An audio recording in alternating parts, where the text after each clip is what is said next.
Assalamualaikum warahmatullahi wabarakatuh.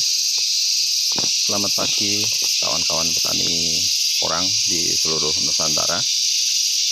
Pagi ini tepatnya tanggal 22 Maret tahun 2021. Kita berada di lahan porang.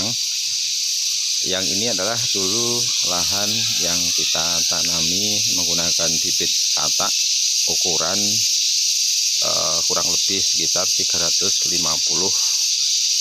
ya per kilogramnya. Nah, kondisi tanaman saat ini masih tampak segar kawan ya, masih tampak segar. Ini mayoritas sudah bertunas keempat ya, yang berdiri tegak ini mayoritas adalah tunas keempat atau batang keempat. Memang ada beberapa yang terlambat tumbuh, itu baru tunas ketiga, akan tapi mayoritas adalah sudah tunas keempat.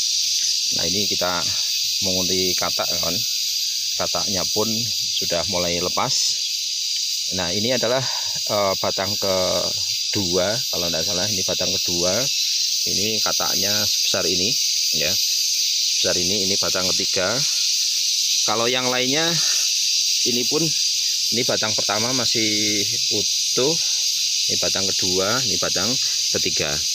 Nah, kemudian ini ya kataknya dulu ya, contoh misalnya kita tanam menggunakan bibit katak ya, yang ukurannya kurang lebih kalau dengan ini ya lebih besar lagi ya, lebih besar lagi. Sekarang sudah menghasilkan ini yang satu batang saja adalah sudah 4. Kemudian batang pertama itu sudah menghasilkan katak. Kemudian belum lagi ini adalah batang keempatnya ya, atau batang ketiga ini, karena riwayatnya ini batang keberapa juga tidak nampak ya. Ini dapat 4. Artinya ketika kita tanam porang ya menggunakan bibit katak ya, itu dalam satu musim minimal sebenarnya kalau kita perawatannya bagus ya, itu minimal itu kita sudah dapat minimal 6 kawan ya, minimal 6.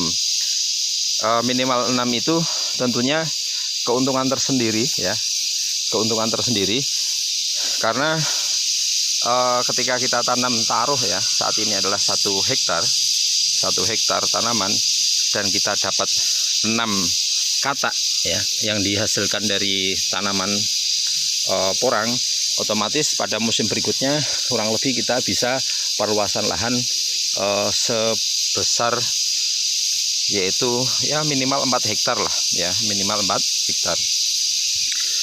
Nah, kemudian ini adalah batang kedua kawan ya, batang kedua sebesar ini batang ketiga, ini batang keempat ya, tunas keempatnya ini. Kalau yang lainnya ya, yang lainnya contoh misalnya adalah ini batang kedua. Kalau ini berarti prediksi saya jadi 2 umbi ini kawan ya, prediksi saya jadi 2 umbi ya ini. Kemudian kalau yang lainnya itu ini batang kedua, batang ketiga, batang keempatnya tunasnya sudah keluar. Artinya bahwa kalau ya kita perawatannya bagus ya, kemudian kita dapat memunculkan katak sebanyak 6 sampai 8 contoh misalnya ya, otomatis ada keuntungan tadi. Ya, kurang lebih dulu kita tanamnya yang sebesar ini kawan ya, yang sebesar ini kita tanam di bulan Oktober. Nah, kondisi tanaman saat ini seperti ini ya, masih banyak yang seger ya, masih banyak yang seger. Nah, sampai sana itu banyak yang seger. Nah, ini setiap seminggu sekali ya, ketika ini musim hujannya sudah sedikit, memang pemupukan kita tidak menggunakan pupuk padat ya, pemupukannya kita menggunakannya adalah pupuk cair yang kita semprot ke stomata atau bawah daun kawan ya. yang kita semprot adalah bagian bawah daun. Kemudian kemarin ada yang bertanya ya, untuk pengaplikasian pupuk tersebut bagaimana, yaitu kita gunakan dosisnya adalah 4 sendok makan, kemudian campur dengan 16 liter air. Nah, saat ini kita sedang memasukkan MKP-nya ya, dosisnya adalah 4 sendok. Bon pinten sendok nih kawan ini kawan ya, dosisnya adalah 4 sendok semacam ini ya, 4 sendok karena dia bentuknya seperti kristal-kristal halus. Setelah 4 sendok kita masukkan, kemudian kita beri air ya, kita beri air ya, karena untuk pupuk MKP ini adalah pupuk yang mudah larut kawan ya, mudah larut di air, sehingga ini mempermudah kita dalam pencampuran ya. Beda dengan pupuk-pupuk yang lain, kalau dilarutkan dengan air itu agak susah. Nah, ini mudah ya, itu ketika ada saringannya pun dilarutkan dengan air, sudah masuk ke bawah, sudah tercampur merata. Nanti tinggal goncang-goncangkan sprayernya, berarti untuk pupuk yang sudah dimasukkan ke dalam sprayer ini sudah tercampur merata. Adapun pupuk yang saya gunakan ya untuk per seminggunya, per 7 harinya, itu adalah pupuk ini kawan. Kemarin kita campur ya, pupuk ini ya, pupuk MKP ini kita campur dengan menggunakan Bio2Grow. Kalau Bio2Grow itu ada mikorrhiza dan sebagainya ya, ada trichoderma dan sebagainya, itu organik. Kalau ini adalah kandungannya adalah ya fosfat 52% dan kemudian kalium ya, kalium adalah 34%.